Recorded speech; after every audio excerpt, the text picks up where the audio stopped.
प्यारे साथियों, देखिए सवाल कुछ प्रकार से हमारे सामने ये कह रहा है the average age of 12 students is 20 years if the age of one more student is included. अगर हम एक नए बच्चे की एज और उसमें ऐड कर दें तो जो एवरेज है इज डिक्रीज बाय 1, यानी कि एवरेज 20 से 19 हो जाता है।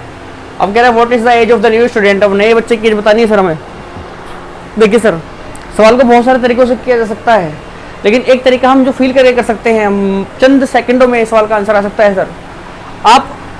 आपको अगर ये वीडियो पसंद आए प्लीज़ तो सर चैनल सब्सक्राइब जरूर कर लेना। और अगर आप चैनल पर नए हैं या पुराने हैं और बहुत टाइम से वीडियोस को देख रहे हैं तो प्लीज़ वीडियो को शेयर भी करना है, ठीक है, ताकि और सभी स्टूडेंट्स का भी फ़ायदा हो सके किसी न किसी तरीके से। अब देखिए, अब ये कह रहा है भैया कि वे 12 बच्चे हैं अभी प्रेजेंट में। सर ये 12 बच्चे हैं, देखिए मैं लिख रहा हूँ, ये चीज़ें आपको लिखने की जरूरत नहीं पड़ेगी। प्रेजेंट में 12 स्टूडेंट हैं और इनकी एवरेज एज है सर 20 साल, 20 ईयर्स इनकी एवरेज एज है। और ये कह रहा है भैया एक नया बच्चा इंक्लूड करा है जिसकी वजह से जो एवरेज है वो घट करके 19 हो जाता है, यानी कि बच्चे हो गए 13 और एवरेज हो गया 19। यहाँ से एक एवरेज माइनस हो गया सर एवरेज 1।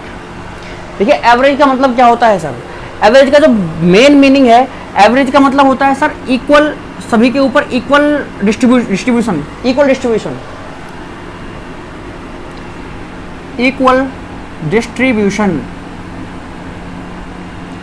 देखिए सर, एवरेज से पहले कोई 50 साल का होगा, कोई 25 साल का होगा, कोई 30 साल का होगा, कोई 20 साल का होगा, कोई 15 साल का होगा, लेकिन जब हम सबका मिलाकर के एवरेज निकाल देते हैं तो फिर वो जो एवरेज आता है सभी की एज उतनी ही मानी जाती है, यानी कि यहाँ पर हर स्टूडेंट की एज लगभग 20 साल है, 20 साल ही है एवरेज में, ठीक है।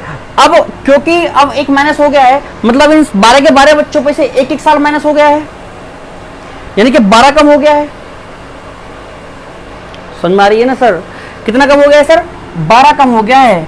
यहाँ से इन 12 स्टूडेंट्स का सबका एक साल ये खाया है सर। ये नया जो स्टूडेंट जो आया है ये इन 12 के 12 बच्चों का एक साल खा गया है सर, क्योंकि अभी तो सभी की एज कितनी थी, 20 थी, लेकिन अब सबकी एज कितनी हो गई है, 19 हो गई है।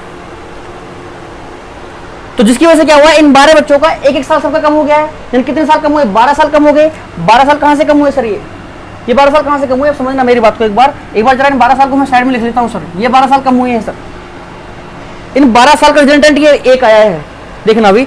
अब देखो यहाँ पर एक स्टूडेंट लाया गया तो ये क्या लाया होगा, ये स्टूडेंट की एज क्या रही होगी कि भैया ये एवरेज को 19 कर देता है। देखिए सर भाई, अब 19 में से मैं जरा इस 12 को एक बार माइनस करता हूं तो मुझे कितना मिलेगा सर, यहाँ से मिलेगा 7, यानी कि वो नया स्टूडेंट जो होगा वो 7 साल का होगा जब वो यहाँ पर आएगा। इन सभी में 20 के बगल में जैसे ही लगेगा तो क्या होगा, बाकी सब पे से एक उठ के कहाँ जाएगा, इस 7 के पास आता रहेगा और ये 12 साल यहाँ इन 12 बच्चों से चुरा लेगा और 7 पे ऐड होकर के कितना बना देगा, 19 बना देगा। कितना बना देगा, 19। तो एवरेज को इसने क्या बना दिया सर, यहाँ पर 19, सबसे एक साल चुरा लिया इसने। तो कितने साल का रहा होगा, 7 साल का रहा होगा सर। ये कितने ईयर्स का रहा होगा, 7 ईयर्स का रहा होगा।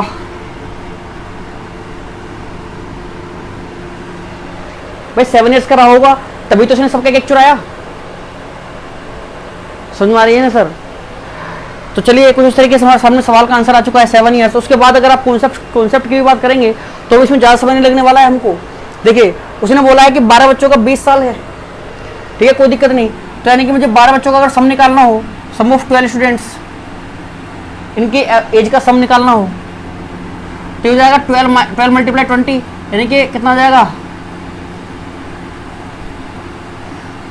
240 ईयर्स इन सभी स्टूडेंट्स का सम आ गया। अब उसने बोला है कि भैया स्टूडेंट हो गए हैं 13, अब 13 स्टूडेंट्स हो गए हैं। अब इनका जरा सम निकाल लेते हैं एक बार।